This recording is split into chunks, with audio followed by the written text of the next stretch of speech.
Tanah Lembap Setiu mempunyai banyak kepentingan. Salah satu daripada kepentingan itu adalah dari segi kepelbagaian biologi. Banyak kajian telah dijalankan oleh pelbagai pihak. Daripada kajian tersebut, kita ketahui Tanah Lembap Setiu mempunyai banyak jenis habitat dan banyak jenis spesies. Sebahagian daripadanya hanya boleh dijumpai di ekosistem Tanah Lembap Setiu.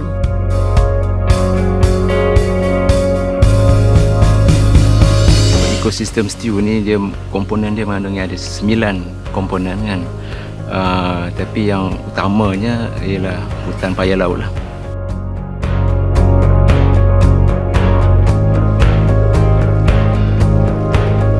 Tanah Lembap Setiu adalah satu potensi ataupun satu khazanah yang amat berharga yang di mana dikurniakan kepada Negeri Terengganu Darul Iman.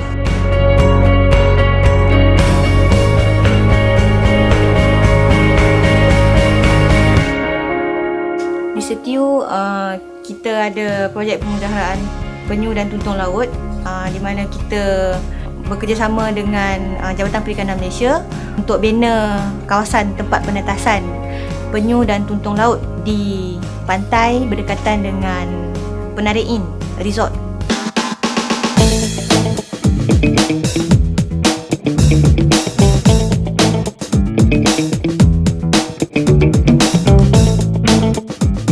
Apa yang kita boleh bagi tahulah, selama ni kita Penari Inn 20 tahun dekat Setiu ni. Kalau customer datang ke kita akan introduce yang ada program tanam bakau. So kita banyak kerjasama dengan pewanis, kita banyak hantar customer ke sana. So kita explain juga kat dia apa yang ada, even terrapins, tuntung, apa semua yang ada dekat kawasan Setiu Wetlands.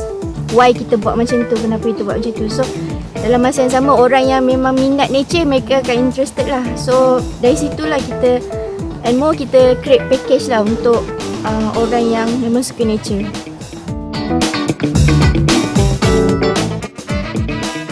Pada tahun 2007, pihak WWF Malaysia bersama Nestle telah mengadakan satu program di Kampung Mangkuk Setiu. Program ini amat unik kerana ia membantu sekumpulan wanita dari Kampung Mangkuk untuk membantu mereka mendapatkan pendapatan tambahan. Selain pendapatan tambahan, mereka juga bertanggungjawab untuk menyebarkan kesedaran alam sekitar kepada penduduk-penduduk kampung dan juga kanak-kanak di kampung sini. Berbezalah. Dulu kita cuma bergantung kepada suami je. Tapi sekarang ni dah ada pendapatan sendiri dengan pelanggan yang datang dan buat aktiviti dengan pewanis. pada awal permulaannya memang Keadah tak bekerja. Setelah masuk dalam persatuan pewanis, Keadah boleh katakan mengikuti pelbagai-bagai aktiviti dalam persatuan dan juga boleh mengenali atau bergaul dengan sahabat-sahabat daripada kampung Mangkuk dan juga daripada luar. Pelancong yang datang diberi peluang untuk mengalami sendiri hand-on experience untuk sebagai contoh menanam pokok bakau. Dan juga pada masa yang sama kita melihat alam persekitaran yang cukup, orang kata apa, di sebelah kanannya sungai, di sebelah kirinya laut, ya, dan juga dengan penduduk-penduduk yang mempunyai kesedaran alam sekitar yang cukup tinggi. Kita ada ranger yang diupah oleh Jabatan Perikanan Malaysia untuk meronda pantai-pantai Rizab. Dari negeri kita pergi ke tempat kita ronda lah. Kalau ada pin, tunggu. Ada sejam setengah. Tak tentu. Kubah tak tentu lagi lari. Buat lain pula. Itu makan masa tu. Kita berjalan ni memang banyak mencabar dengan pekhianat ni, pencuri telur. Tahun lepas saja dah tiga kali. Dulu memanglah kita dua beranak ni memang banyaklah madu.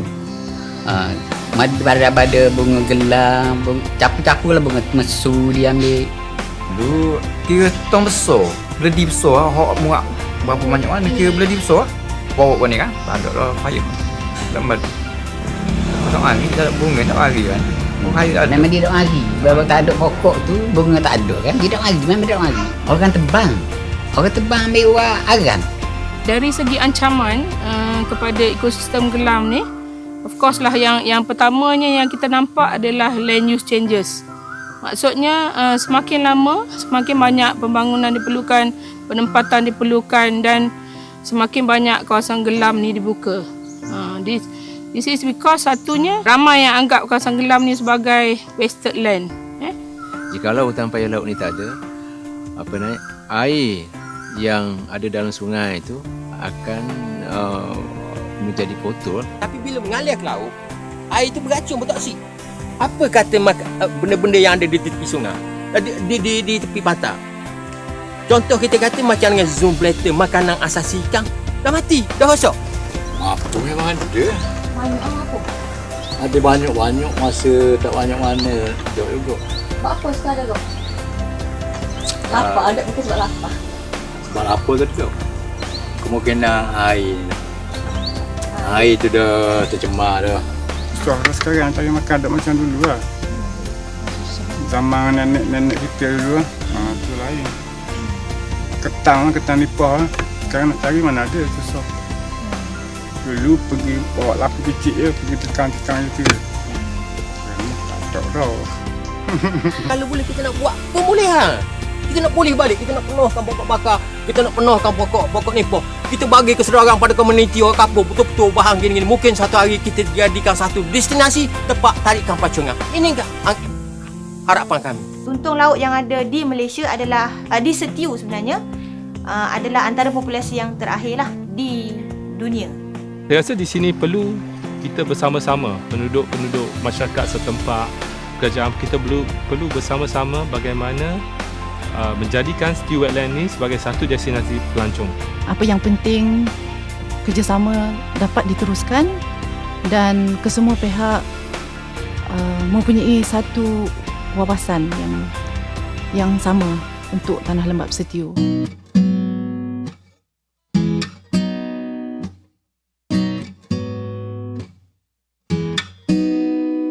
Let's go back to that little place where we used to go in the summer days. It's a very nice place, very pleasant, beautiful weather yesterday and day before yesterday, very blue sky, blue sea, and people are very pleasant and we are very pleased to be here to rest. Kalau melihatkan dengan sambutan, kemeriahan, keceriaan serta hubungan yang ada dengan penduduk tempatan, seolah-olah satu yang menjadi kepastian saya akan datang lagi ke sini. I was surprised how calm it is.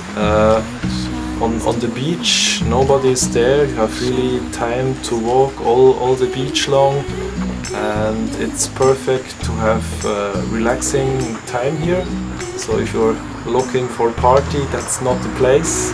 But if you're looking for something relaxing, it's really perfect.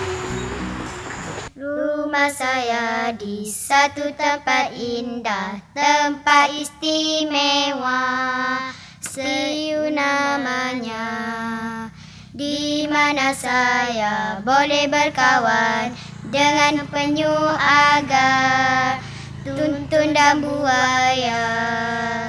Tempat tinggal sang helang dan juga monyet, di sini adanya nipah, bakau dan gelam. Setiu namanya, Setiu namanya.